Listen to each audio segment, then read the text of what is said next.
හරි ආයිබෝන්. ඉතින් 20 A level exam එකට තව තියෙන්නේ මාස 3ක් වගේ පොඩි කාලයක්.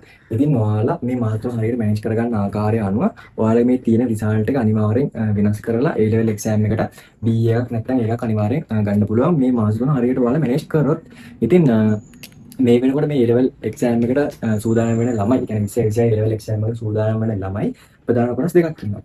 එක කොටසක් තමයි මුලින්දන් හරියට වැඩි ටික කරගෙන මේ වෙනකොට ලකුණු 70, ඒ කියන්නේ P1ක මට්ටමක ඉන්න ළමයි ප්‍රමාණයක් මේ වෙනකොට ඉන්නවා. ඒ වගේම තමයි ඒ කියන්නේ පැත්ත කිසියම් හේතුවක් නිසා හරියට විෂය කරුණු අවබෝධ කරගන්න බැරුව හෝ කිසියම් හේතුවක් නිසා මේ වෙද්දි ලකුණු අඩු මට්ටමේ ඉන්න.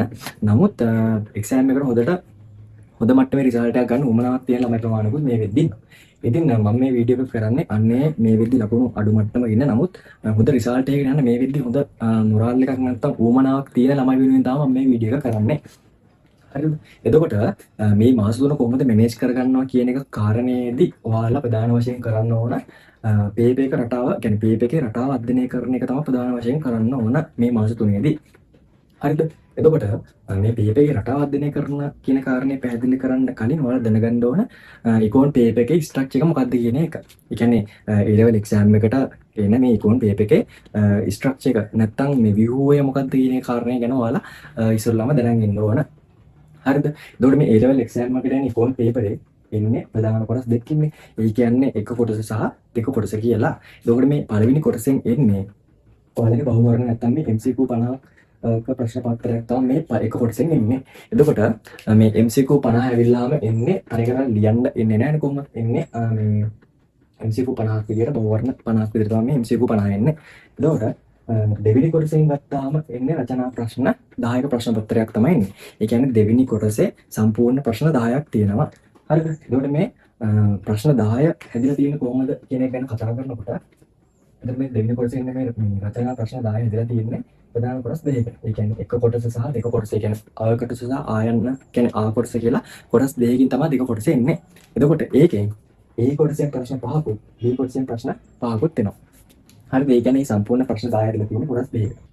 හරි. එතකොට මේ ආර්ථික විද්‍යාව දෙවෙනි කොටස නැත්නම් මේ රචනා ප්‍රශ්න පත්‍රයට අදාළ ප්‍රශ්න 10ක් එනවා. ඉතින් මේ ප්‍රශ්න 10ක් ප්‍රධාන කොටස් දෙකකට බෙදනවා. අ කොටස සහ B කොටස කියලා. ඒ කියන්නේ අ කොටස සහ ආ කොටස කියලා ප්‍රධාන කොටස් දෙකකට බෙදනවා. එතකොට මේ පළවෙනි කොටසට අදාළව ප්‍රශ්න 5ක් තියෙනවා. ඉතින් මේ ප්‍රශ්න 5 එන්නේ 12 ශ්‍රේණියට අදාළව. ඒ කියන්නේ 12 ශ්‍රේණියේ පාඩම් වලින් තමයි මේ ප්‍රශ්න 5 හැදලා තියෙන්නේ. එතකොට දෙවෙනි කොටසේ තියෙන ප්‍රශ්න 5 හැදලා තියෙන්නේ මේ 13 ශ්‍රේණියට නැත්නම් 13 ශ්‍රේණියේ පාඩම් දෙකෙන් තමයි ප්‍රශ්න ටික හැදලා තියෙන්නේ. ඊට පස්සේ අපි බලන්න ඕන මේ A කොටසේ ඇවිල්ලා තියෙන මේ ප්‍රශ්න 5 ඇවිල්ලා තියෙන්නේ 12 ශ්‍රේණියේ තියෙන මොන පාඩම් වලින්ද කියන එක. එතනදී පළවෙනි ප්‍රශ්නේ ඇවිල්ලා තියෙන්නේ 12 ශ්‍රේණියේ පළවෙනි පාඩම. දෙවෙනි ප්‍රශ්නේ ඇවිල්ලා තියෙන්නේ 12 ශ්‍රේණියේ දෙවෙනි පාඩමේ. තුන්වෙනි ප්‍රශ්නේ ඇවිල්ලා තියෙන්නේ තුන්වෙනි පාඩමේ. හතරවෙනි ප්‍රශ්නේ ඇවිල්ලා තියෙන්නේ හතරෙන්. නමුත් පස්වෙනි ප්‍රශ්නේ ඇවිල්ලා තියෙන්නේ 12 ශ්‍රේණියේ තියෙන 5 සහ 6 කියන පාඩම් දෙකේම එකතු වෙයි.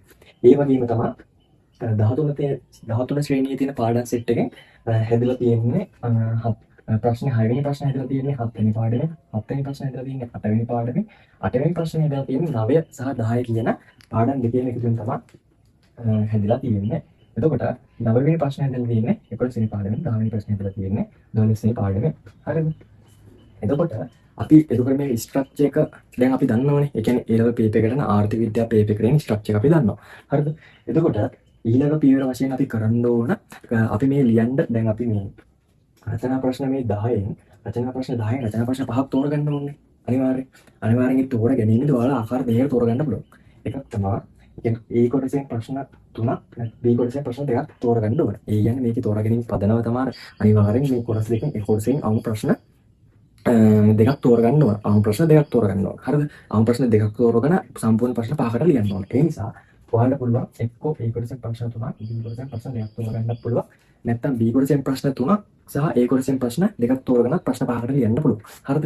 ඒක ඔයාලා ඊළඟ පියවර වශයෙන් අනිවාර්යෙන් කරන්න ඕන. ඔයාලට ඒ කියන්නේ ලේසි කියලා තියෙන විතර පාඩම් ටිකක් තියෙනවනේ. හරිද? මේ ප්‍රශ්න සම්පූර්ණ මේ සිලබස් එකේ තියෙන පාඩම් 10න් ලේසි කියන හිතන මේ පාඩම් සෙට් එක තෝරගෙන ඒ කියන්නේ ඔයාලා දන්නවනේ මේ මොන පාඩමෙන්ද ඒ අදාළ ප්‍රශ්න එන්නේ කියලා නේද? ඒ කියන්නේ පළවෙනි පාඩමෙන් තමයි පළවෙනි ප්‍රශ්න එන්නේ. තේරුණාද? ඒ නිසා මේ පාඩම දන්න නිසා ඒ කියන්නේ පාඩමෙන් එන ප්‍රශ්නේ දන්න නිසා ඔයාලා ඊළඟට කරන්න ඕන ඔයාලා මේ ලියන ප්‍රශ්න 5 මොකක්ද කියලා තීරණය කරන එක. හරිද? ඒක තෝරා ගැනීමේදී ඒ කියන්නේ ඒක තෝරා ගන්න එක කියන එක ගැන අධ්‍යයනය කරනකොට වැඩිපුරම ළමයි තෝරාගෙන තියෙන කියන්නේ පෞද්ගලික අවුරුදු කීප තුළ වැඩිපුරම ළමයි තෝරාගෙන තියෙන්නේ මෙන්න මේ ඒ කියන්නේ A කොටසෙන් නැත්නම් පළවෙනි කොටසෙන් මේ 1 2 3 කියන ප්‍රශ්න තුන B කොටසින් 6 සහ 7 කියන ප්‍රශ්න තුනක් තමයි වැඩිපුරම මේ ආර්ථික විද්‍යාව ලියන ළමයි A level exam එකේදී තෝරගන්නේ. හරිද? එතකොට ඒ කියන්නේ මමත් තෝරගත්තේ උසස් පෙළදී මේ ප්‍රශ්න පහ තමයි. හරිද? එතකොට ඔයාලා ඊට කියන්නේ මේ පීවරේදී ඔයාලා ඔන්න තෝරගත්තා ඔයාලා ලියන ප්‍රශ්න මොනවද කියන එක. හරිද? ඊට පස්සේ ඔයාලා කරන්න ඕන ඔන්න ප්‍රශ්න පහ තෝරගත්තා. හරි? ඒ කියන්නේ මොනවද මේ ලියන ප්‍රශ්න පහ කියලා ඔයාලා තෝරගත්තා.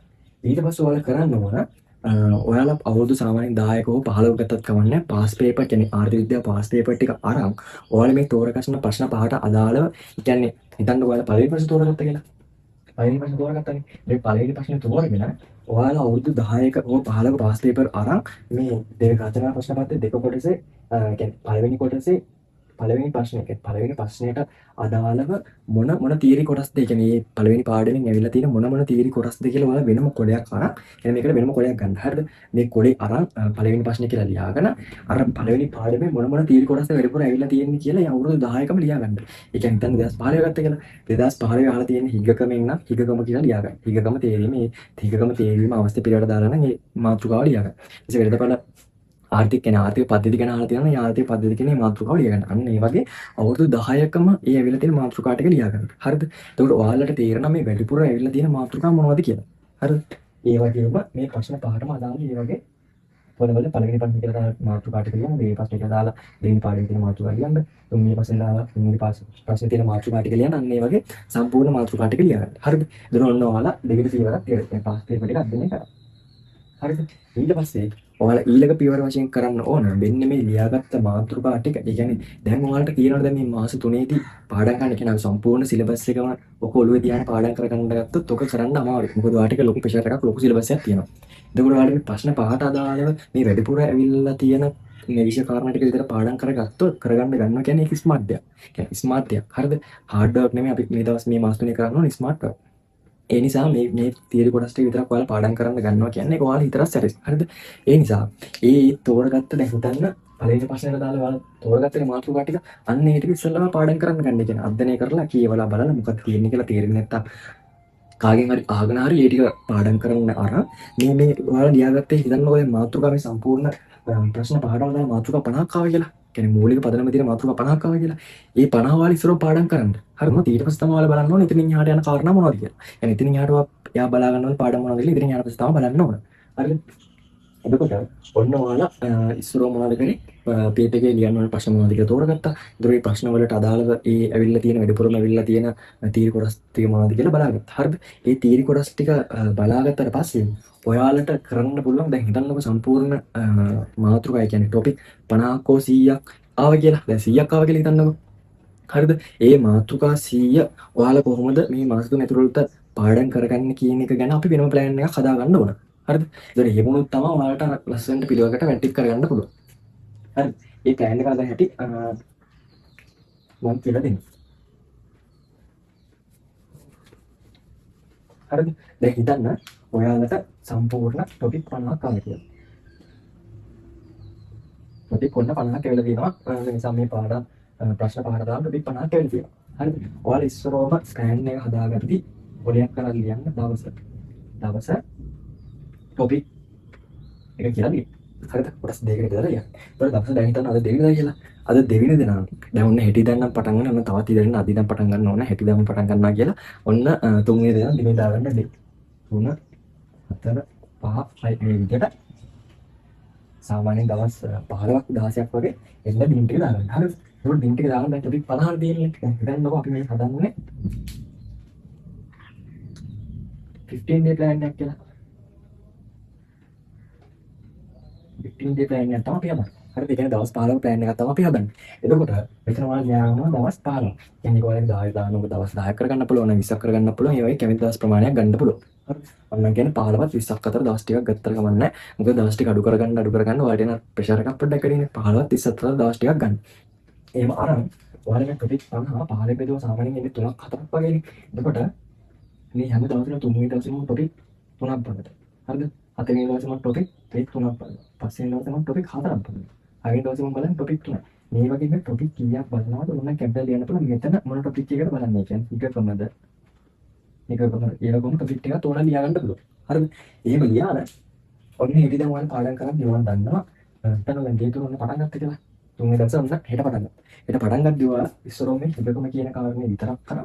මේ කියන කාරණා වල පාඩම් කරනවා. ඊට පස්සේ ටොපික් තුන එදා දවසේ පාඩම් කරලා මෙතන හරියට දාගන්න. හරියට දාගන්න. එතකොට ඔයාලා දවස් 15ක් ඇද්දි මේ ටොපික් 50ම ඔයාලා පාඩම් කරලා ඉවරයි. හරිද? එතකොට මෙන්න මේවා මේ ප්ලෑන් එක හදන්නේ. එතන ඉහාර ගත්තාම අපි දැන් මේ තුන්වෙනි දවසේ පාඩම් කරේ මේ පළවෙනි පාඩම් කියන්නේ පළවෙනි ටොපික් තුනනේ. හරිද? පාඩම් කරලා ඔන්න දාට ඉවරයි. හරිද? ඒ කියන්නේ ඕන විතරක් අපි accounting පාඩම් කරනවා BS නැත්නම් IT මොනවාරි පාඩම් කරන්නත් එපා. එතනින් ඊට පස්සේ ඔන්න පහුවෙන්ද අපි තුන්වෙනි කියන්නේ ඊළඟ පාඩම් ටොපික් ටික පාඩම් කරන්න ගන්න කලින් අපි කලින් දවසේ පාඩම් කරන්න කරපු මේ මාතෘකාවට එකේ මේ තුන්වෙනි දවසේ කලින් පේපර් ඒ කියන්නේ ඊට අදාළ පාස් පේපර් වල ප්‍රශ්න ටික කරන්න. එතකොට ඔන්න ඔයාලා කලින් දවසේ පාඩම් කර එක අමතක වුණත් ඔන්න කලින් මේ පහුවෙනිදත් ඒ පාස් පේපර් ටික කරද්දී ඒ ටික ආපහු මතක් වෙනවා. ඒ කියන්නේ ඔයාලා ආපහු රීකැප් එකක් කරගන්න පුළුවන් සහ ඔයාලට අර ප්‍රශ්නේ ලියන්න උරු වෙනවා. හරිද? අන්න ඒ විදිහට මේ ප්ලෑන් එක හදාගන්න. එතකොට මේ රචනා ප්‍රශ්න ටික මේ විදිහට අපි කතා කරේ. එතකොට ඉතින් එහාට පස්සේ බලන්න ඕනේ මේ MCQ ටිකක් කොහොමද කරගන්න කියලා. හරිද? එතනදී ඔන්න අපි කතා කරා කොහොමද මේ රචනා ප්‍රශ්න ටික සූදානම් වෙන්න කියන කාරණේ. ඔයාලට මේ තෝරගත්ත රචනා ප්‍රශ්න පහෙන් සම්පූර්ණ ලකුණු 100න් එනවනේ 50ක්. ඉතින් මේ 50න් ලකුණු 35ක් ගත්තත් ඔයා හොඳ මට්ටමකට එතනදී එනවා. හරිද? එතනින් ඔයාලට ඊළඟට කරගන්න ඕන ඔයා මේ MCQ ටික හරියට කරගෙන මේ MCQ ටික හරියට කරගෙන ඉතුරු ලකුණු ටික ඒ ලකුණු ටිකට එකතු කරගන්න එක. එතනදී දැන් පළවෙනි පාඩමෙන් ඇවිල්ලා තියෙනවා MCQ 4. දෙවෙනි පාඩමෙන් ඇවිල්ලා තියෙනවා MCQ 7. තුන්වෙනි පාඩමෙන් ඇවිල්ලා තියෙනවා MCQ 3ක්. ඔයා මේ MCQ ටික තරම් බලන්න මේ වගේ මොන මාතෘකා ටිකෙන්ද වැඩිපුර ඇවිල්ලා තියෙන්නේ කියලා. හරිද? එතකොට මේ විදිහටම ඔයාලා මේ විදිහට මොලේ මාතෘකා ටික ලියාගෙන මේ මාතෘකා ටික ඉස්සරහම පාඩම් කරන්න. දැන් මේ වැඩිපුර MCQ වෙලා දින අවුරුදු ගානක හිගම මේ සංකල්පයෙන් ඒක අනිවාර්යෙන් පාඩම් කරගන්න. හරිද? ඒකට මේ සංකල්පයෙන් අදාළ ඔයාලා මේ එන පාර ආවොත් දැන් 20 26ට ආවොත් ඔයාලට අනිවාර්යෙන් කරගන්න පුළුවන්. තේරෙනවද? කියන්නේ අපි කරන්න ඕන මේ මාස් 3න් අර ලකුණු බිඳුව ඉන්න ළමයෙක්නේ. කියන්නේ ලකුණු බිඳුවයි දැන් අපි උඩෙන්න ඕනේ. ඒ නිසා අර කරන්න ඕන අර මූලික පදනම තියෙන සහ අපිට මේ මාස 3 කරන්න පුළුවන් මොනවද කියන එක හඳුනගෙන ඒව ටික කරගන්න එක තමයි. තේරුණා? කියන්නේ ඔක්කොම මේ අර දොඩම් ගොඩ බඩ කියන්නේ මේ මාස් 3ේදී මේ තියෙන ඔක්කොම අර මේ දොඩම් ගොඩ බදා ගන්න ගත්තොත් මේ එකක්වත් කරගන්න වෙන්නේ එක ගෙඩියක් වටනම ඔක්කොම ටික දඩාංගල වැටෙනවා. හරිද? එතකොට මේ මාස් 3 කරගන්න ඕන අර තියෙන පුළුවන් ටික බදා ගන්න දගලන එක විතරයි මේ මාස් 3 කරන්න ඕන.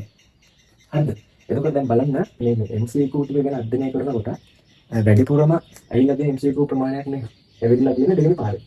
දෙවෙනි පාඩමේ MCQ 7ක් ඇවිල්ලා තියෙනවා. එතකොට ඔයාට MCQ 7 කොට දාගන්න පුළුවන්. එහෙනම් අපි දෙවෙනි පාඩමෙන් එන්නේ ඉල්ලුම සැපියුම සමතුලිතයට අදාළව ගණන් ටිකක් නේ. ගණන් ටික සහ තියරි කොටස් ටිකනේ.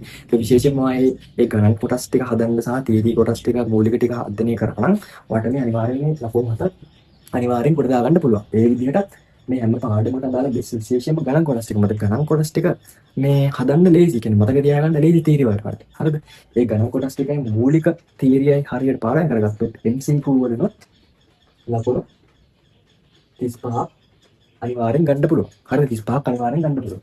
එතකොට මම මේ කියන්නේ අවමේ වැඩ කරොත්. يعني අවමේ මේ මාස් 3 මම කියන්නේ බිඳුව ඉන්න ළමයට අවමේ වැඩ කරොත් ගන්න පුළුවන් ප්‍රමාණය. ඒගොල්ලෝ රචනා ප්‍රශ්න මේ ප්‍රපෝල් 50යි. හරිද? මේ ඉන්නේ 35 ඉන්නේ 50 නේ.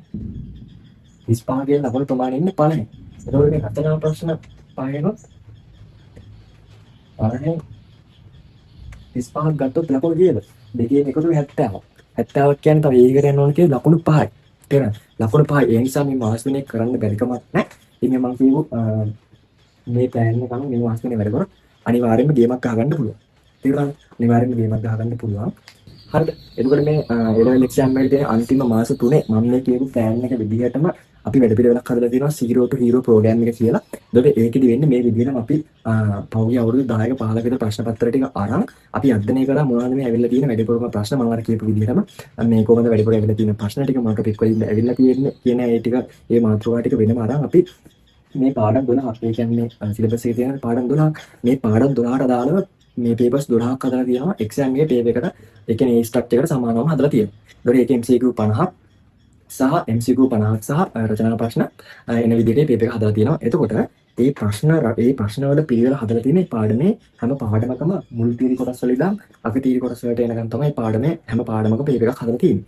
එතකොට ඔයාලට පායි පේපර්ස් 12 ඉවර වෙනකොට මේ එක්සෑම් එක ફોකස් කරලා කියන්නේ පේපර් රටාව අධ්‍යයනය කරලා හදලා තියෙන පේපර්ස් ටිකේ ඔයාලට අනිවාර්යෙන් ඔයාලගේ තියෙන මේ ඉන්න මට්ටමකට ලකුණු කියන්නේ මේ B එකකට හෝ A එකට යන්න පුළුවන්. ඒ ලකුණු ටික ඔයාලට එකතු කරගන්න මේ පේපර්ස් ටික අනිවාර්යෙන් හැකියාවක් තියෙනවා. අපි මේ පේපර් සෙට් එක කරා තියරි කොටස් ටික උගන්වලා ඔයාලට මේ තියරි කොටස් ටික පේපර් එකට කොහොමද ඇප්ලයි කරන්නේ කියන කාරණයක්. ඒතර මේ MCQ වල එන ඒ ගණන් කොටස් ටික සහ තියරි කොටස් ටික කොහොමද ඔයාලා මේ ඔයාලට දැනුම එන විදිහට තමයි මේ පේපර්ස් ටික හදලා තියෙන්නේ. හරිද? ඒකට ඔයාලා මේ වැඩ පිළිවෙලත් එක්ක සම්බන්ධ වෙන්න කැමති නම් මේ WhatsApp නම්බරේ මැසේජ් එකක් දාන්න. ඊට පස්සේ අපි ඔයාලගේ group එකට add කරලා ඉතින් එහාට ඔයාලට event papers ටික සහ ඔයාලගේ අපේ ඔයාලට plan එකක් තියෙනවා. ඒ plan එකයි paper set එක ඔයාලට එවලා ඒ විදිහට අපි ඔයාලා වෙන වෙනම monitor කරනවා. ඔයාලා papers ටික කරනවාද මේ අපි දුන්න theory කොටස් ටික පාඩම් කරනවාද කියලා අපි ඔයාලා වෙනම monitor කරනවා. හරිද? ඒ නිසා අපි අපිත් එක්ක වැඩ පිළිවෙලට සම්බන්ධ වෙන්න කැමති නම් අනිවාර්යෙන් WhatsApp නම්බරේට මැසේජ් එකක් දාන්න. හරි එහෙනම් ජය වේවා. අnder වැටි කරගන්න.